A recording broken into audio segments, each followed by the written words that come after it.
Welcome to Hood Champion Boxing and Sports. In boxing, you find a way to win or you find a way to lose. Lamont Roach and Zepeda. Well, just check it out for yourself. Right here, you see that WBC, the green block?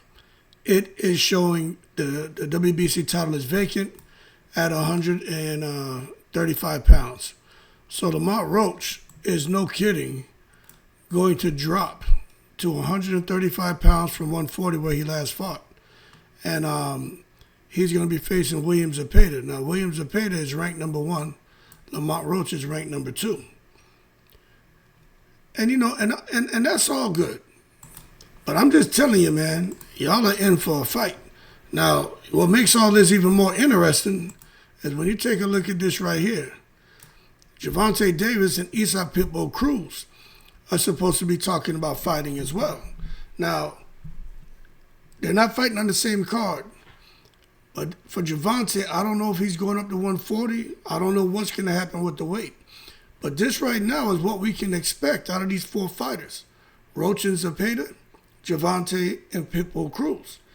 But I'm going to tell you right now, I think they should scramble this shit up a bit. Scramble it up a bit and have Lamont Roach face Gervonta Davis and have Zepeda face Pitbull Cruz. DMV area against DMV area, then Mexico versus Mexico.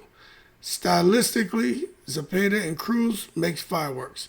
And then just the idea of a rematch between Tank and Lamont Roach is going to get the juices flowing. But who knows what the plans are after these guys. I just know, for me, taking a look at it, you know, that's just how Hood Champion sees it. But what I will say is I think it's all or none for Lamont Roach and Zepeda. You know, I think both of these guys have to win. And for Lamont Roach, maybe the third time's a charm. Came up to 135, things didn't go his way for Tank, got a draw. Went up to 140, fought Pitbull Cruz, things didn't go his way, got a draw. Now he's about to fight Zepeda. Zepeda can fight. Shakur Stevenson showed us that you can stay calm, be defensively aware, defensively responsible. You have your timing, speed, accuracy, counter-punching ability. That's a whole goddamn lot. But if Lamont Roach can just give us some of what Shakur gave us on that night, Lamont Roach has a good chance to win. But at the same time, if he can't handle the volume of William Zepeda, Lamont Roach is going to have some problems. But I do think there's something special about Lamont Roach in his hands. And he did a really good job against Pitbull Cruz. I thought Pitbull won the fight. I don't think Pitbull blew him out of there. But I do think Lamont won the fight. And I do think there's a reason why Pitbull started getting on his toes and trying to box Lamont Roach instead of just out-slug him and bang him out the way we're used to seeing Pitbull Cruz fight in that, you know, typical Mexican pressure style.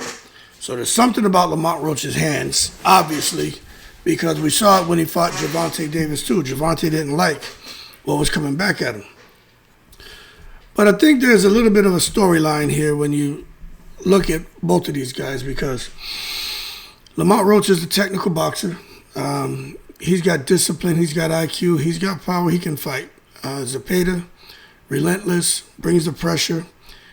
Again, that insane punch volume is what I'm going to be paying attention to, just like I did when Zepeda fought Shakur Stevenson. But this becomes a very, very classic rumble, because now you got skill versus pressure.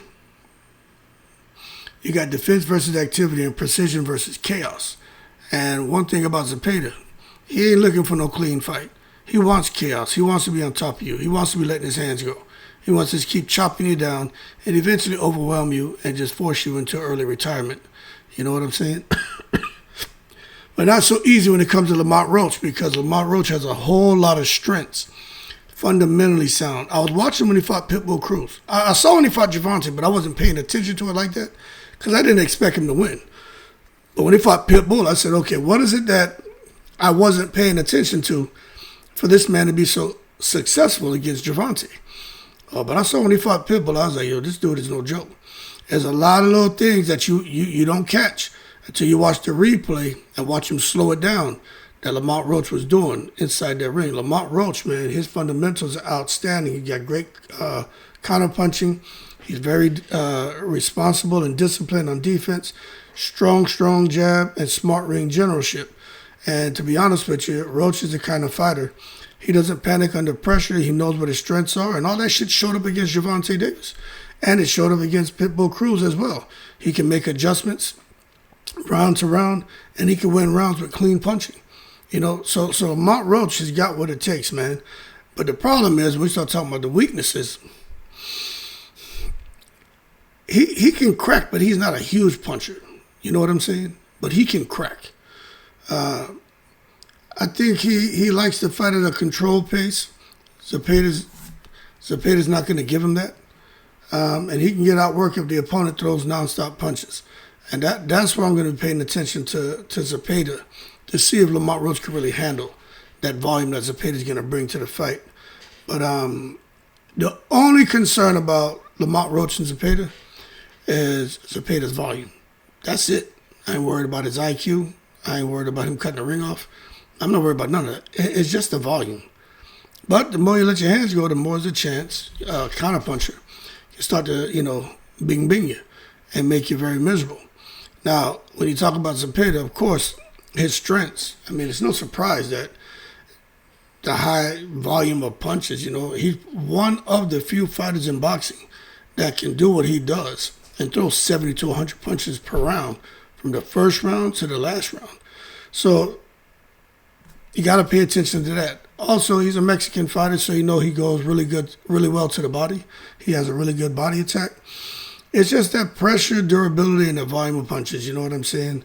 That expanded gas tank, man, that engine, that stamina is just ridiculous. Round after round after round, Zepeda gets stronger and stronger. He's no kidding, like a machine. Like, I'm not even joking. He's like a machine. 70 to 100 punches a round. From the first second of the first round, he can make that happen all the way to the last second of the last round. That shit is unheard of. But he can break you down.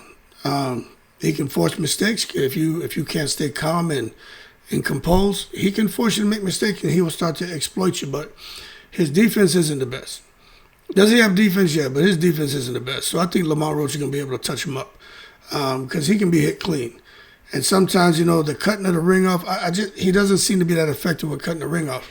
He'll tend to follow you around instead of being perfect with cutting the ring off. And you're following somebody around like Lamont Roach, more than likely you can get hit, hurt, and dropped. Tevin Farmer dropped him. Shakir hurt the shit out of him. You know what I'm saying? Lamont Roach may be the one to put a nail in the coffin, So we just got to wait and see.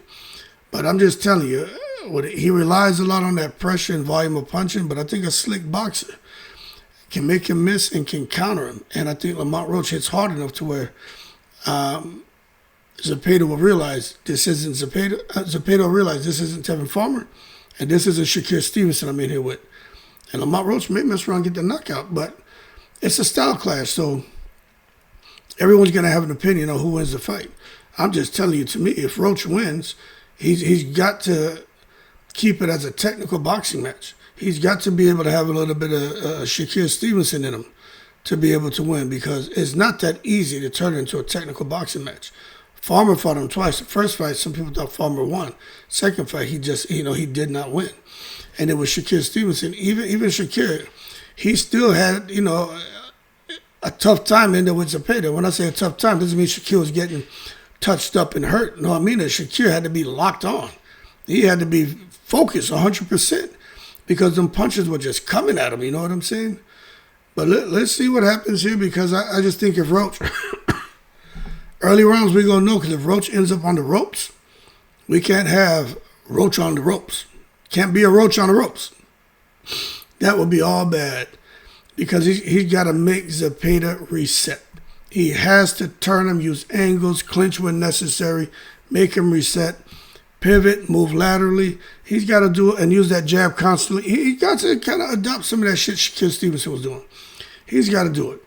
But if Roach can control that distance, I think Zepeda's pressure becomes inefficient and ineffective. And I think the judges will be able to see Lamont Roach's work and see those clean punches. But if he sits there and allow himself to get into this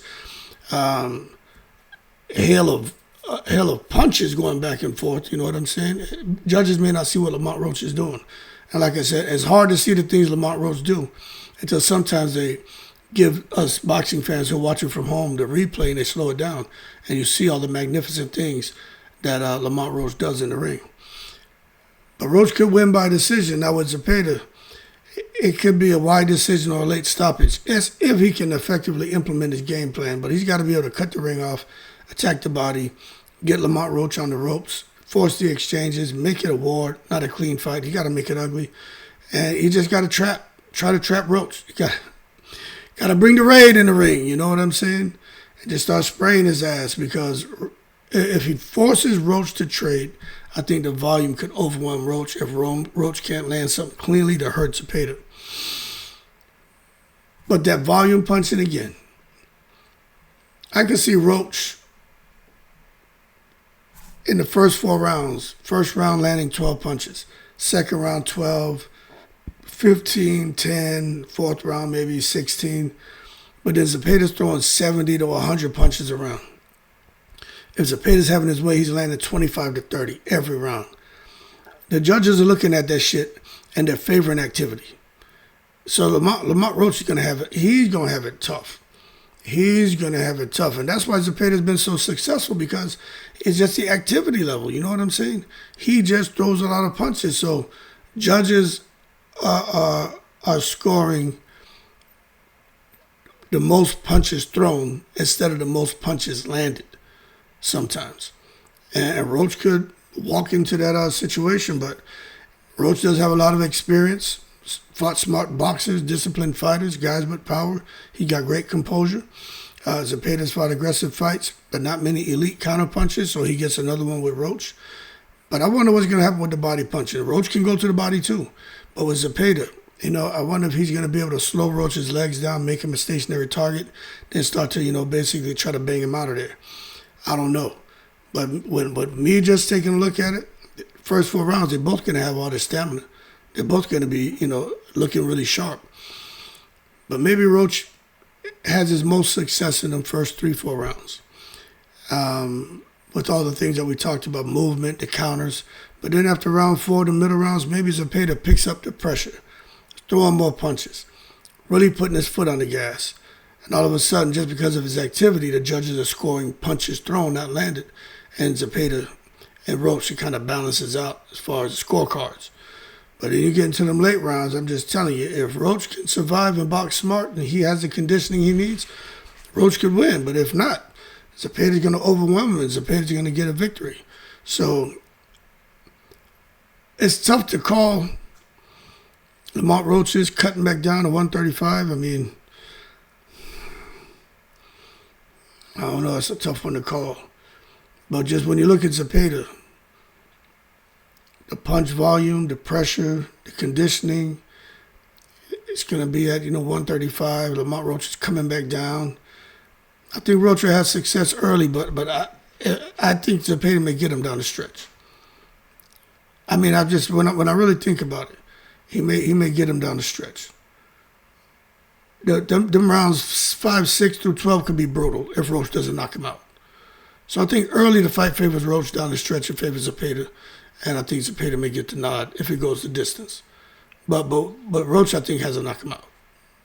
There's just no way he can sit there and try to box Zepeda and allow Zepeda to get off all them punches. Not the way these judges are.